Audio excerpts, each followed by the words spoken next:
లక్ష రూపాయల పర్సనల్ గొడవ కారణంగా కుటుంబం ఆత్మహత్య చేసుకున్న సంఘటన జంగారెడ్డిగూడెంలో చోటు చేసుకుంది. భార్యాభర్తలతో పాటు పిల్లలు సైతం కూల్ డ్రింక్ లో పురుగు మందు వేసుకుని సేవించారనే సమాచారం. తాము చనిపోతున్నామంటూ బంధువులకు సమాచారం ఇచ్చినట్లు తెలియజేస్తున్నారు.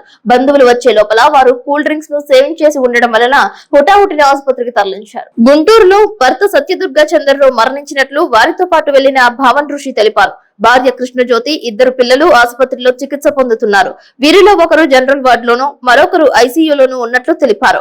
కాగా ఈ ఘటన జంగారెడ్డిగూడెం పట్టణంలో కలకలం రేపింది.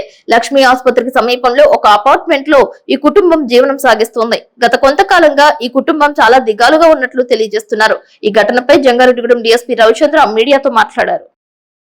నమస్కారం. జంగారెడ్డిగూడెం పట్టణంలో సాలిపేట ప్రాంతంలో నివసిస్తున్నటువంటి చంద్రరావు అనే వ్యక్తి తనకున్నటువంటి ఆర్థిక సమస్యల కారణంగా నిన్న కుటుంబంతో సహా భార్య, కుమార్తె, కొడుకుతో సహా పురుగుల మందు తాగడం జరిగింది. వెంటనే చూసిన వాళ్ళని ఇమీడియట్గా జంగారెడ్డిగూడెం హాస్పిటల్కి షిఫ్ట్ చేయడం జరిగింది. ఇక్కడి నుంచి ప్రాథమిక చికిత్స అనంతరం వాళ్ళందరినీ కూడా గుంటూరు జనరల్ హాస్పిటల్కి షిఫ్ట్ చేయడం జరిగిందండి. అక్కడ చికిత్స పొందుతూ ఈరోజు ఉదయం చంద్రరావు అనే వ్యక్తి మరణించడం జరిగింది.